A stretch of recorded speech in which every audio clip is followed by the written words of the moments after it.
to make it in the US? Well, first of all, of course, right now you're not going to make it to the US because it's very difficult to get in there unless you're a citizen or a green card holder.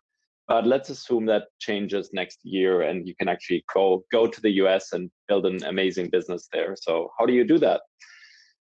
First of all, about us. So the German Accelerator has been around for about 8 years, and we've worked with almost 300 startups that have raised collectively almost $5 billion in funding.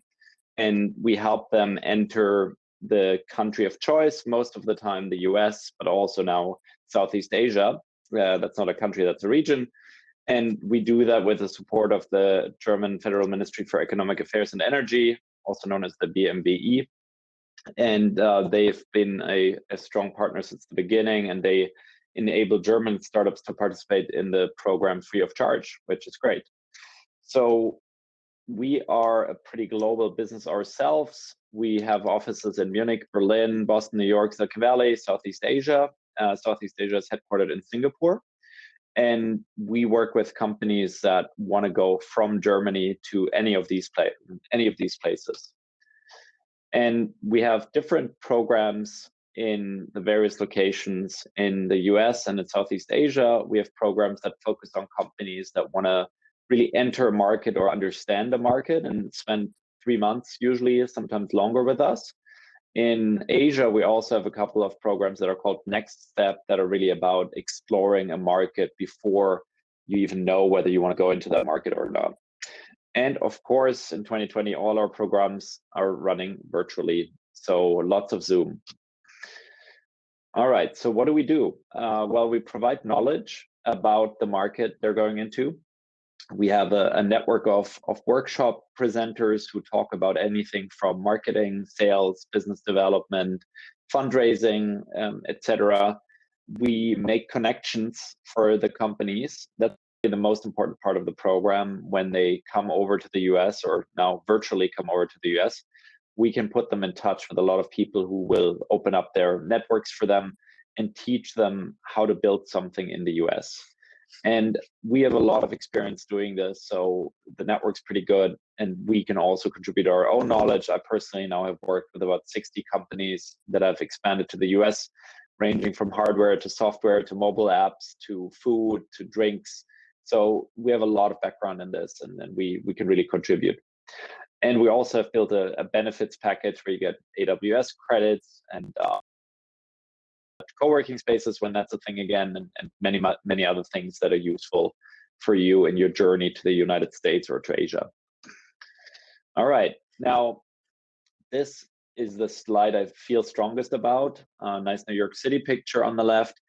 And maybe for background, I moved to New York in 2002 and have spent most of my professional life there and have seen the city become a major tech hub as well. And the first thing I always tell companies, especially when they're younger, is you should go to the US as soon as possible if you have a product that makes any sense there. The market is just much, much larger than Europe, much larger than most Asian markets, maybe with the exception of China. And especially in software, enterprise software, the market is probably about 5 times larger than Europe.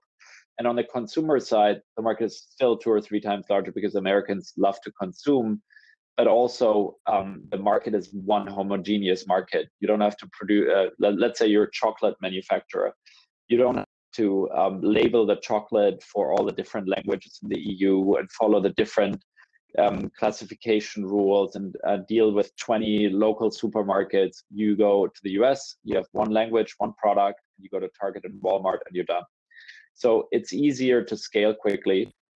And as Frank Sinatra said, if you can make it there, you can make it anywhere. And as you can imagine, it's not easy. It's expensive, although the dollar has been falling, so it's 20% cheaper now than a year ago. You will need help. The US is very relationship driven. If you don't have any relationship, it's going to be difficult for you. And no one is waiting for you. The US has a lot of companies do what you do or want to do, and you have to find something that's pretty unique to make it there. And one thing that I see over and over again is you need buy-in from the people around you, your co-founders, your team, your investors, your wife, husband, boyfriend, girlfriend, dog, whatever it is.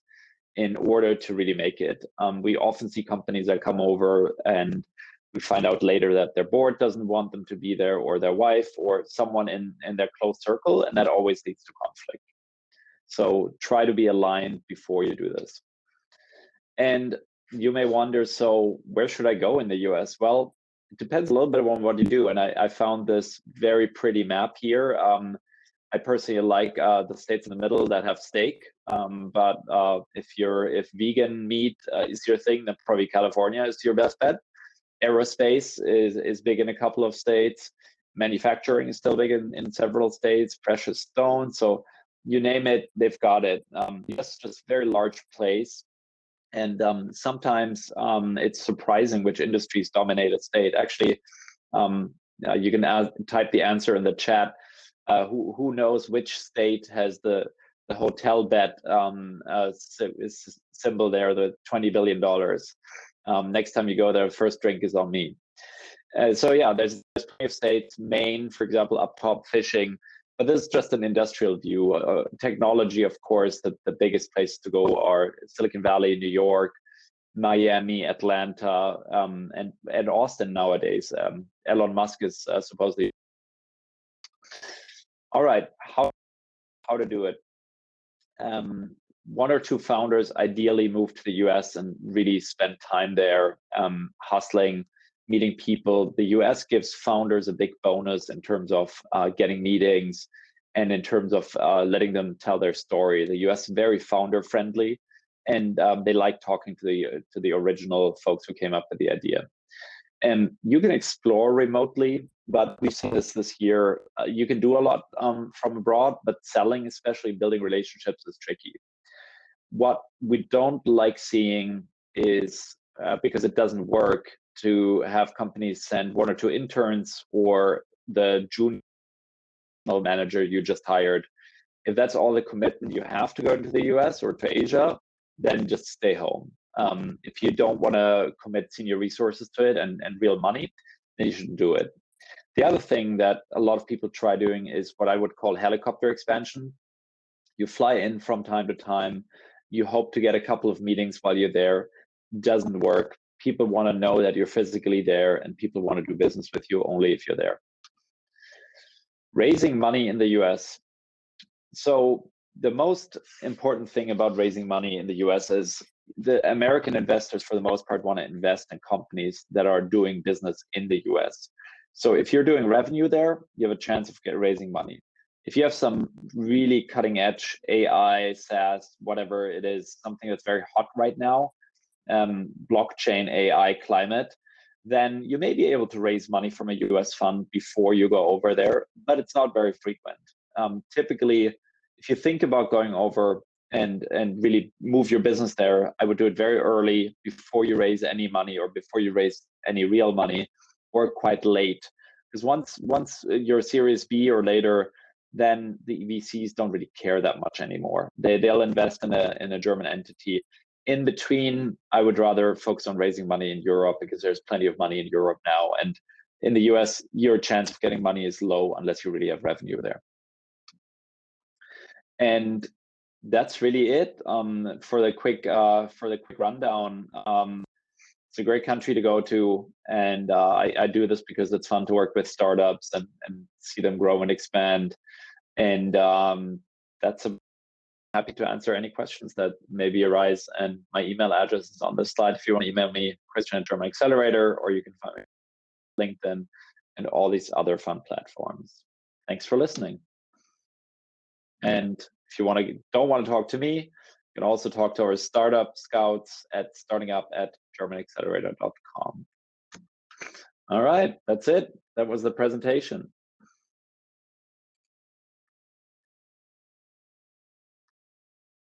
And now, I don't know how we do questions. All right, Hannah knows how we do questions. Yes, of course I do know. And I think is my screen sharing? I hope it is. It should be. No. That's what you love about just a few little hints. So just let's continue. You will probably see me in a second. Go and Yeah, check I out see the that. event chat. Yeah, I see some questions. Yeah. Yeah. Okay. So then So go ahead. okay, so Hannah and Stefano both win a drink. Nevada, very good. Good. William also wins a drink. Okay, so when the hotels reopen, we all go drinking together in Nevada. And Siva asks about hardware startups. So hardware startups are difficult. As they say, hardware is hard. I would say same logic applies. If you have something that actually works and that has US customers and is certified to work in the US, maybe I would always start with a hardware-focused funds. There's Lumas Labs, there's Highway One, there's actually invest in hardware, but I would not have super high expectations until you have real traction. How much is good revenue? Revenue in the US, ideally 6 figures a month. If it's a little less, that's okay, but 100K run rate as a monthly MRR, whatever it is, that's fine. And then maybe I can ask another question. From your experience that you have seen on the US market and with the look on what's kind of like coming up and the trends expanding, is there something that you would point out particular that you have seen in the last years? There's a trend towards a certain industry or a certain kind of like business model or a certain topic that is crucial to kind of like have the perspective that is working on the US market? Yeah, I mean, right now everybody loves SaaS, enterprise software, and you can see that in the stock market. The stock market has been booming in that sector. The other things that are, I wouldn't say brand new, but really gaining a lot of traction, fintech, financial tech, insurtech are both growing very quickly. Climate change is coming. There's a bunch of funds being raised, and there's a lot of interest now that Trump is, and I would actually love to see more companies from Europe in that world, because I'm also interested in that. Blockchain to me is an enabling layer unless it's fintech, and in fintech there's DeFi, decentralized finance, which is starting to gain real traction. And then actually on the consumer side, there are a lot of interesting companies that are coming over in an area that we've seen a lot of: green food, organic food, organic, sustainable products. Like millennials love sustainability, so that's in general a good area to be in. And again, it's something we've seen a lot of interesting companies in. And you highlighted before what you might also think of when entering the US market, not just with the business, but also with the family side or with anyone who is alongside your journey. On maybe a personal note, can you just tell us a little experience from your side, what you have seen, what might work best or what works quite well in those cases? Yeah, it's really about getting buy-in. I mean, we have some of the founders that have done the best in our program are literally moving everyone over. One of the founder, for example, a buddy of mine, the founder of Crealytics, which is an advertising technology company, he moved with his wife and their kid, and they had another in the US, and he's really committed to it. And most companies that do well, they either move over a founder with his significant others if he has them, or they hire a senior person right away. And we got interesting questions, interesting questions. Thank you for that. Yep. Right? Particularly if it's necessary to go to the Silicon Valley. And I bet that's the most common question everyone is wondering when thinking about startup kind of like world in America. So is it Silicon Valley or is it somewhere else, or where is it? It says, I think salaries, rent, and other expenses are rather high, which is completely true. Can you find talent, capital, and mentorship in different places other than Silicon Valley? So what are different options? And then I think the other one is directly perfect after that. Yeah. Collaborations. So I'll take the contrarian on this. I really don't think you have to go to Silicon Valley unless you have very, very specific reasons for your particular business to go there. So let's just say you're only going to be successful if you get Facebook and Google to do something that their local teams in Silicon Valley oversee, or you're in semiconductors, or you're in something else. Otherwise, and the Silicon Valley is a great place, and it is the epicenter of innovation, but you're competing there with everyone and their grandmother. I mean, if you're thinking Americans are not excited about your startup in Atlanta, they're really not excited about your startup in Silicon Valley, because everyone who has talent is trying to get rich on the next 2 unicorns. And if they can't work at, who's going public today? DoorDash. If they can't work at DoorDash, they want to work at Airbnb. If they can't work at Airbnb, they want to work at Palantir. And if they can't work there, et cetera, et cetera. So you're in the food chain, you're nowhere. Nobody cares about you, and it's a very expensive place. And it's also very difficult to work with the Germans from there, or with the Europeans from there. I don't know where the audience is in this session, but it's very difficult to work with a 9-hour time difference. So you're generally better off being on the East Coast. On the East Coast, New York would be the logical choice, also very expensive. If you want to be in places that are less expensive and where you have less competition density, I would say Atlanta, Pittsburgh, Miami are all interesting places to look at. Chicago, if you're in manufacturing, or if you want to be near manufacturing. Boston, if you're in life science. 6-hour time difference is much easier. It's not cheap, but it's not necessarily as bad. And collaborations. So something that sounds strange in Europe, but I've taken the New York San Francisco flight probably 150 times in my life, and it's like going from Munich to Hamburg, just that it's 6 hours, not 1 hour. That's because you do it. You do it very often. I used to go to San Francisco Monday morning and back on Thursday afternoon, and it's a commuter flight. You meet people that do it every week. And so if you want to do collaborations with companies, you have to go and you have to spend time there and build relationships. I think the initial contact has gotten easier because you can now do a lot more of that via Zoom. But if you want to build relationships with people, you have to go. Maybe I can add on that one with another question. Do you think it's now more difficult to get those connections because we're all digital and we don't sometimes get the direct contacts and the direct person who to ask or who to reach out to, or is it easier this year? I would say you still need the key, which is relationships. If you have relationships that are existing, it's easier to get to people that you wouldn't have gotten to before, because the barrier for them is lower to talk to you. Absolutely. If all they have to agree to is doing a Zoom call with you, then you have a higher chance of getting into some interesting conversations. But if you don't know anybody, and especially if you try to do cold outreach to people who are busy, you're not going to get anywhere. So let's just say you want to talk to the guy who runs the Libra team at Facebook. You better get pretty close to that person via an introduction. Otherwise, you're not going to see the light of the day. Do you have a tip how an intro works best in that when you don't have a direct contact? Yeah, you always, I think networking is one of the most underappreciated skills. Technical founders, you have to build your network, and you want to cultivate it. Don't be the person who only emails someone every 3 years when they look for a new job. Stay in touch, be relevant.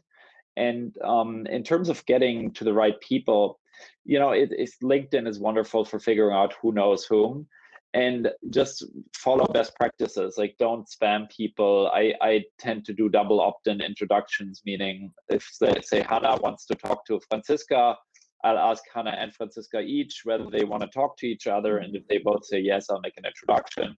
And that to me is best practice, because you don't want to waste people's time, especially if this is a potentially low intent meeting. Absolutely, yeah. And on your personal experience for the German Accelerator in New York, what has worked best for you guys to get the program up and running and to get the network established around it? Yeah, I mean, it's a lot of the network in the Accelerator is based on my personal network. I've been there for almost 20 years, and I went to the first New York tech meetup when it was about 10 guys in the back office of meetup.com, the company meetup.com, and it was 10 guys, a couple of beers, and a guy presenting the audible.com app on a Palm Pilot.